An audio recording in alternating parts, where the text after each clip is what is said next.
Hello, Goons and Gals, it's Doug here with the Born a Goon channel, and today I have respectfully submitted for your perusal a video.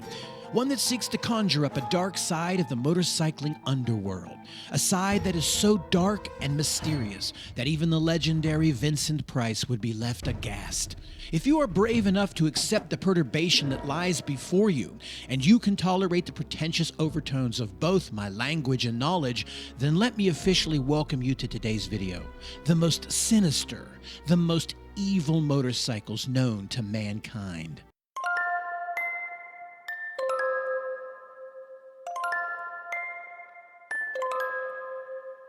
Let's imagine for a moment that Satan himself or herself, however you wish to spin this, had a motorcycle dealership called Satan Motors or Satanic Cycles or whatever. And every motorcycle that was on that floor was banefully designed for one reason: to maim, dismember, and collect the soul of anyone who dare ride upon it. What kind of motorcycle would be on that floor?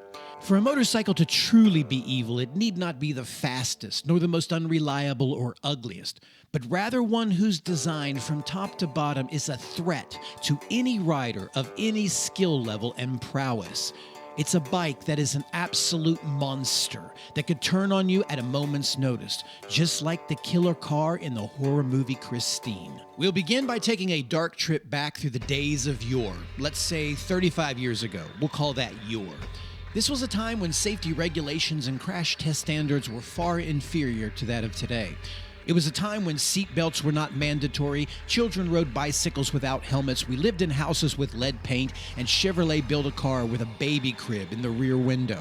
This was a time when motorcycle engines could breathe the power of 1,000 dragons but were placed into the chassis of a snake. Most manufacturers' safety research at the time was based on hospital surgical reports in the obituary section of your local newspaper. Thus, to some degree, every motorcyclist back then was a test rider. We'll begin with the iniquitous 1972 to 1975 Kawasaki H2 Mach 4, also known as the Widowmaker. What made this bike so evil is that the Widowmaker's engine was just way too strong for its chassis. Kawasaki's only goal with the Widowmaker was to build the fastest motorcycle possible, with no regards to handling or safety, and that they achieved. The 750cc engine could do 0 to 60 miles per hour in just 5 seconds, and the standing quarter mile in 12.3 seconds.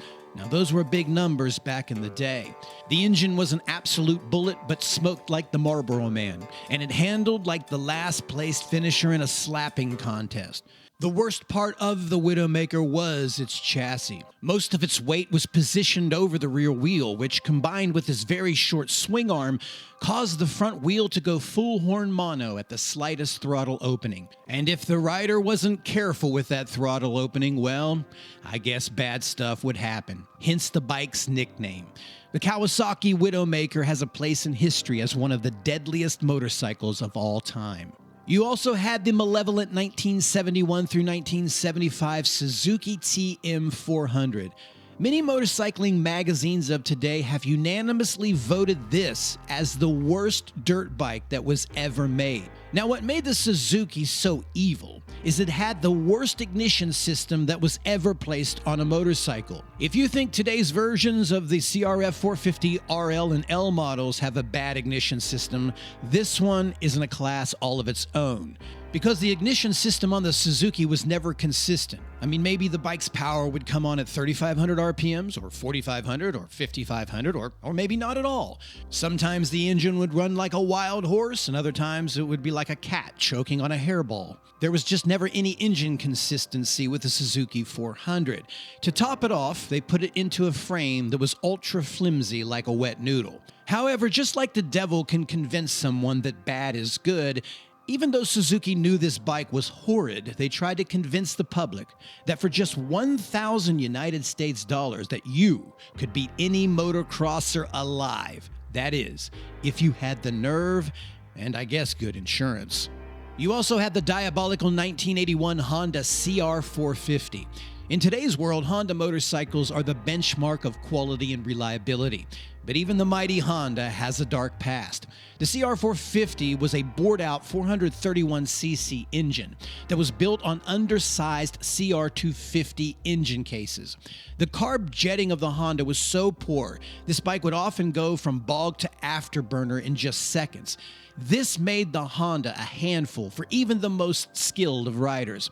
Its victims were absolutely helpless. The pillow-like suspension system would bottom out on the smallest of bumps, the kickstarter was located on the opposite side, and it took a real kick to get started. The kind where you'll have to jump up in the air and get all your body weight into it. And to top it off, they put this beautiful duck-billed platypus front number plate. This Honda was a handful for experts and a death wish for lesser talents. This was a true apparatus of trepidation. You also have the pernicious 1975 Harley-Davidson 250MX, and I think you can see the problem here already. The Harley-Davidson, or let's say the Italian designers, since that's where this bike was built, decided to use front forks as the rear suspension. It's hard to believe now that someone thought that this was a good idea, but I have to give them credit for thinking outside of the box. You see, a front suspension only has to hit bumps. That's why it's designed the way that it is.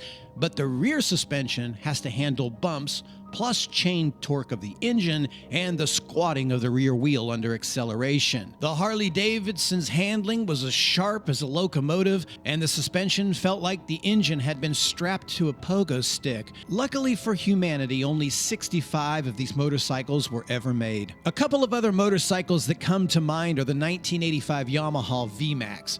This was another bike that had a huge power plant that was put into a very bad upright chassis. You had the 1984 Husqvarna 125's CR, where the rear shock was mounted to the exterior of the swing arm. You had the 1985 KX500, which had this horrible 12-inch unitrack rod suspension. Again, what made these bikes dangerous and evil was not their looks. These bikes became dangerous because their engines were either unreliable or inconsistent with their power delivery, or if the engine was actually good on the bike, the chassis and suspensions were just awful. This made the bike hard to ride regardless of someone's skill level. There are obviously a lot more old-time two-wheel death traps out there that could be mentioned here, but these are some of the standout serial killers over the last several decades. I'm sure due to my laziness or general life circumstances, I left out some sanguinary cycles. So I call upon you, my ominous goons and gals of the underworld, to state in the comments section below your most deadly motorcycles. This will bring us to part 2 of a conversation, which is more important and relevant, and that's present day. Unlike the days of old where engine technology far outweighed suspension, chassis, and tire technology, times are different now. We truly are in the golden heavenly era of motorcycling, a time where manufacturers can build high-powered engines stronger than an angry lion, then neuter that power like a domestic tabby cat by using sophisticated electronic rider aids, then package that beast in a state-of-the-art, geometrically precise chassis fitted with a set of ultra bubblegum sticky tires, and give the suspecting victims a false sense of security that they possess the skills to handle such a monster. It's the worst type of evil, the kind that masks its true intent. Because most bikes these days are built so well, it truly is hard to find a bad motorcycle unless it's a KTM. Okay, KTM, I'm sorry. I love you. I love your bikes. It was just a joke. Come on, you got to admit that's funny. I mean, that was a funny joke. Anyway, so instead of looking at a brand or a specific motorcycle, we'll look at sectors. And I want to begin with the overlord of modern-day darkness, and that is the sport bike. While to some degree I'm misusing the term sport bike, for today's video, what I'm going to place into this class is things like the high-powered 1300cc sport cruisers like the Suzuki Hayabusa, Kawasaki Ninja 14R, and the Ninja H2R. I'm also including the plethora of open-class race replicas of 1000cc sport bikes or cafe racers, whatever you want to call these, and even the 600cc sport bikes. Again, probably misusing the term sport bikes, as you could call some of these sport cruisers, super bikes, whatever you want to call them, but I think we're all on the same page of what type of motorcycle I'm talking about when I say the word sport bike. In my opinion, these are the most dangerous motorcycles that are sold today, unless we're considering trikes to be motorcycles, which I'm not going to talk about those today. The detestable nature of a sport bike is that it is simply too fast for today's tightly crowded roads. A sport bike chassis and suspension system isn't built to handle our nation's crumbling highway infrastructure that's littered with potholes, loose pavement, sinking shoulders, and zero runoff space. Sport bikes, as well as probably any other motorcycle out there, is invisible to the emotionally numb, underskilled drivers that are filled with road rage and anger as they drive their shiny metal boxes to their unfulfilling 9-to-5 jobs while they scroll through Instagram. And for the neophyte to novice rider, and even experienced riders, it takes just a fraction of a second to commit a mistake. Just one loss of concentration and it's game over. No street motorcycle that is produced is any more unforgiving than a modern-day sport bike. Now, for the sport bike fanboys out there, I'm not hating, because secretly deep inside, I love sport bikes. I've spent more than 30 years riding them and racing them and doing that whole canyon carving thing. So I get the obsession. It's real. But sport bikes are built to be raced. Their engines are built to be ridden hard. The chassis is built to handle the demands of extreme G-force acceleration, followed by rapid deceleration, and it must be able to handle the absurd lean angles at triple-digit speeds when all you have separating you from life and death is a tiny piece of rubber attached to the ground. Because they are built for extremes, sport bikes have a tendency to not run at their best or handle at their best unless they are pushed to this extreme. And unfortunately, a twisty canyon mountain road won't cut it. Plus, they're uncomfortable as hell with their stink bug design. My advice is, if you really want to hit the canyons, buy a supermoto. Owning a sport bike for highway use only is like raising a cheetah in a studio apartment. From there, I would say that any of the big CC motorcycles with big weight should be a no-go for most beginner to novice riders, including the big adventure bikes out there like the GS 1200 or KTM Super Adventure, the big cruisers like the Triumph Rocket or the Honda Valkyrie, or any of the chopper designs like the Honda Fury. I know that it feels good to have big horsepower between your legs, and if that does it for you, who am I to judge? But these are just not ideal to learn on or improve your skills on, because these bikes share much of the same deadly potion as the sinister cycles of yesteryear. There is too much power in a less than ideal chassis. Now, I will exclude the big adventure bikes from the chassis arguments, because today's larger adventure bikes are very good and handle very well. They're just too big and heavy. But the chopper style and the cruisers have these long wheelbases that cause them to turn like cruise ships, and they're just great in a straight line, but that's it.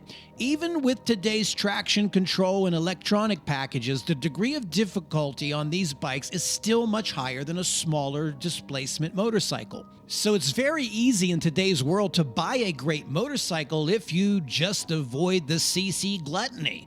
Motorcycles, period, are inherently dangerous. Evil lurks everywhere in our world, but exposing yourself to excessive evil by purchasing a monster machine will increase that danger tenfold, no matter what decade we are living in. I was once told that anything is dangerous in the hands of a fool, so use some common sense. When selecting a motorcycle, the goal should be simple. It should be to find the best bike available that will fulfill your main motorcycling objective in the safest manner that you can possibly do it.